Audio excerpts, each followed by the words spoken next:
Hello out there, DGI investors. It is Colby, the DGI Crab, and I've got a request via email from a viewer wanting me to discuss dividend reinvestment or DRIP, how I handle dividend reinvestment, and my thoughts on whether or not reinvesting your dividends automatically into the underlying investment is the best way to go. Should you just let those dividends automatically reinvest into the underlying, or do you just take the cash and manually invest that cash into positions that you feel are undervalued or positions that you want to build up?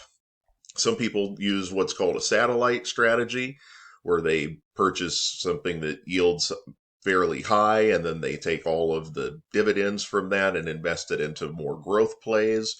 Not exactly the way that I like to go about investing. I like to purchase shares of stocks and ETFs, hold, drip, and let the compounding work its magic. But let's get into the pros and cons of both. And once again, thank you, viewer, for the question. If you all have any questions that you'd like to see me do a video on, send those to dgicrab@yahoo.com. I'll keep you anonymous, but I am very happy to do viewer requested content at any time. So, manual reinvestment, there's some real advantages to doing that. You won't purchase shares you feel are overvalued. So, let's take a high flying stock like Broadcom right now. Broadcom has been on an absolute tear for the last few years now. It's appeared to be overvalued pretty much constantly, yet it continues to climb to new highs. And if you are of a mind that Broadcom is overvalued, then and you have a position, then you wouldn't be growing that position at all over the last few years with your dividends. If you had been just letting your Broadcom dividends reinvest throughout all of these quarters, you've seen great returns on that. Now, you can take advantage of your confidence in picking undervalued stocks and, those dividends after you've been investing for a while, you've got a lot of extra capital to throw around in addition to just what you're putting in with your active income. And also, if you're not just automatically reinvesting all of your dividends, you will have some instant cash in your brokerage. And that is typically going to be faster and easier to withdraw and put it into your checking account if you need the money in a pinch. Now, as far as dripping, the advantages as I see it are you're going to increase your position passively without spending any additional mental energy on it. Um, Talking about the Broadcom example, yeah, it's great to continue to increase your position there. I also am totally fine with it if it's a stock that's taking a beating that I'm overall down on. Something like Target is a great example of that, or Hormel that's as of this video has been hitting 52-week lows recently.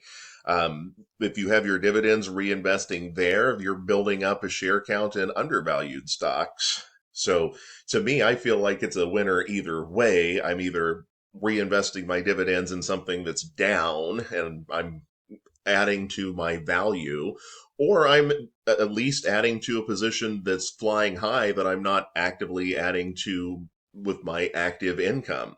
I like the compounding working its magic and without even thinking about it. Now, there will come a point in time in my journey where I won't automatically reinvest all dividends. I thought I'd just break down how I'm going to handle that personally. This isn't investment advice. This is just how I'm going to be handling my drip as time goes on. So, I am currently dripping 100% of all of my positions across the board.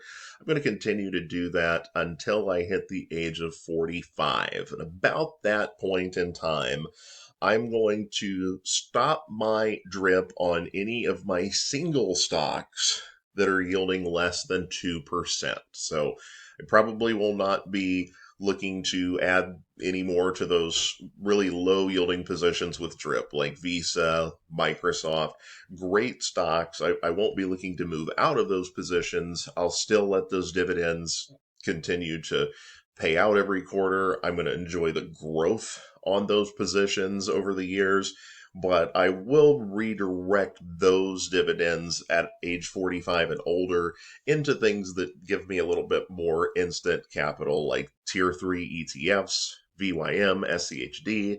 At that point, I'd just rather get that starting yield in the 3% or better and give myself some extra money to really supercharge those VYM and SCHD positions. I just turned 42, so I only just now started building up positions in VYM and SCHD. They are very small positions right now.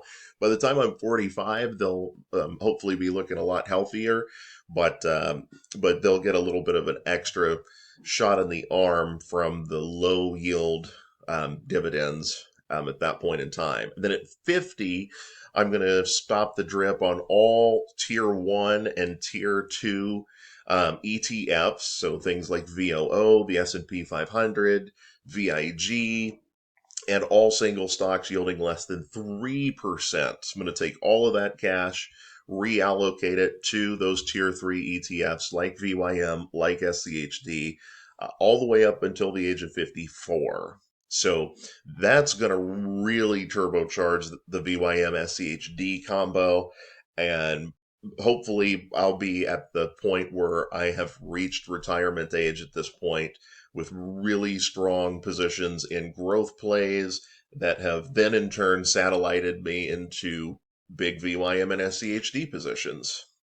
And then when I hit age 54, I'm just going to stop my drip on all of my single stocks outside of the tier 4 category, the ones that are already high yielding, like Altria, Verizon, Realty Income.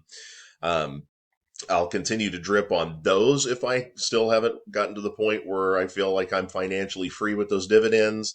And I'll really start charging up those tier 4 ETFs, the SPY-I's, the SPHY high yield bonds, the PFFA preferred shares ETF, JEPQ. Lots of great high yield options with those tier 4 ETFs that I could start building up at that point. So I'm doing what would we call this? It's somewhat of a satellite strategy, I guess, where I build up the lower yield, really high growth compounding positions early. And then as I hit certain age categories, I'll stop the drip on those and start adding more to the ETFs in that tier 3 or tier 4 range, depending on how close I am to financial freedom, how big of a hurry I am. I am gonna do my best to focus on things like VYM and SCHD.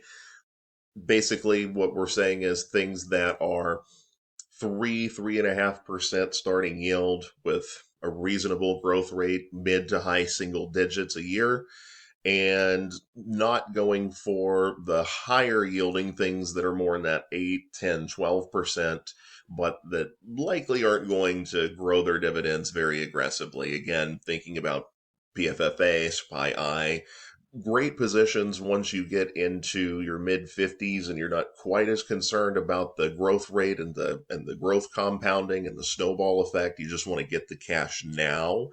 Um, but by the time I get to financial freedom, I'm really hoping I don't have to rely very much on the tier 4 high income stuff, and that I can just sort of slowly add on to that in my older years, just if I elect to, if I really want to juice up my yield. But that is the long and short of it for dividend reinvestment, the way that I personally handle it. Let me know what you guys think. Do you reinvest all of your dividends manually? Do you drip them? Do you pick and choose your spots? Let me know in the comments below. I like to keep things simple, and I'm doing my best to pick individual single stocks when I think that they are on sale, and consistently just adding dollar cost averaging into the ETFs every single week. That's about as much mental energy as I want to spend without trying to also time when I'm dripping and when I'm not. I'm just going to let my runners run, compound everything until I'm about 45, and then start growing my yield a little bit quicker with some instant purchases on reallocation. Let me know your thoughts in the comments below. Until next time, this is Colby, the DGI Craft.